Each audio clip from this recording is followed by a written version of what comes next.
Hi, Terry Jean. My name is Terry Jean Keith. I've had the pleasure of owning a couple Subarus now, some shorter than others. I originally had a 2023 Wilderness Outback, and on June 19th, 2025, I was looking to trade in my lease, get a new one, a 2025. I was able to do that. Pretty quick service. Jaden hooked me up, and about 2 hours after I'd pulled away with my new vehicle, I was driving to soccer practice. I had my 14-year-old daughter and her teammate in the back seat, and we were coming up, cresting a hill. There was a vehicle in my lane, also headed southbound. It was approximately 5 car lengths ahead, and I see them veer right, and they're cresting it. I don't know why, but everything that happens after that is both incredibly fast and slow at the same time. I remember drifting right, thinking, okay, what are they trying to avoid? I can't see it yet, but let me try and go. And I don't have time to finish that thought before there is a vehicle right in front of me in my lane. Very fast. Don't know how fast they were going, but I'd be shocked if it wasn't like 80 plus. I remember stomping on the gas really quick, trying to push myself into the ditch to avoid the accident. And at the last second, remembering I had a child sitting behind me. And while I avoided the head-on impact, now they're coming for that door. So I jerk it left at the last second, trying to parallel it. I had made it to the border between the breakdown lane, pavement ends, and the grass embankment. And there's like photos that show where my tires made it, so you're at that little bit of a tilt, and that's when that car that came from northbound veering into our lane struck us. It hit us so hard, just the sound was intense.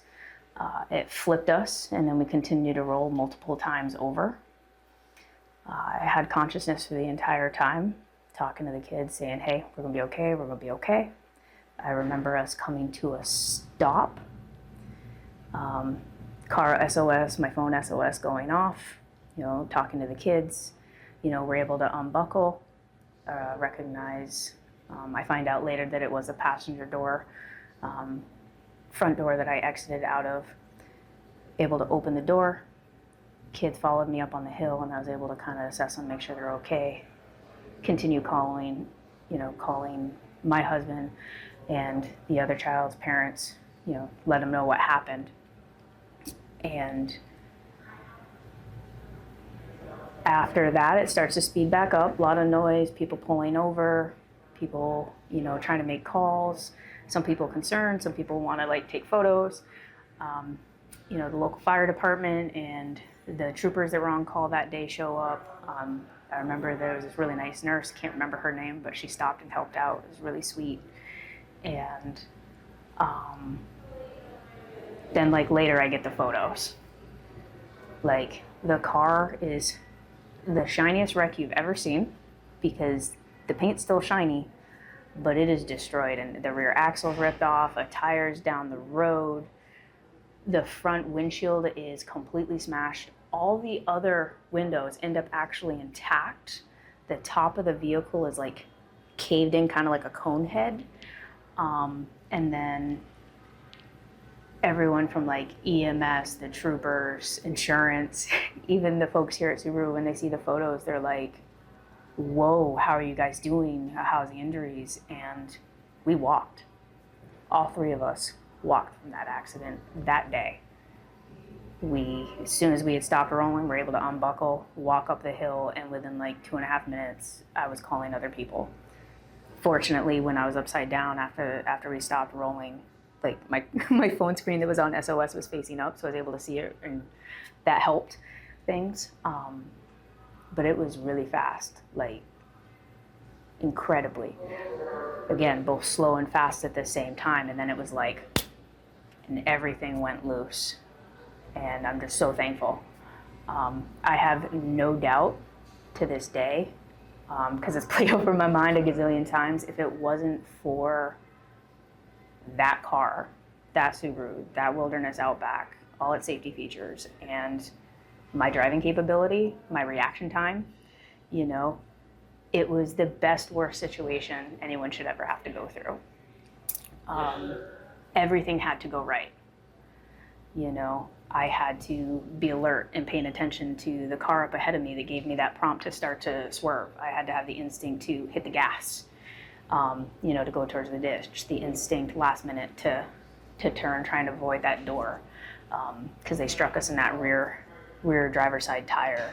I needed like 2 more seconds or 3 feet, you know, and we could have avoided it. But again, we actually flipped, which can be a scary thing, but because we rolled, we weren't on asphalt, we made it to the bank. It was an uphill, steep embankment. You know, we didn't hit guardrails, rocks, trees, telephone poles, anything. We actually rolled, dispersing that energy. You know, we were able to walk.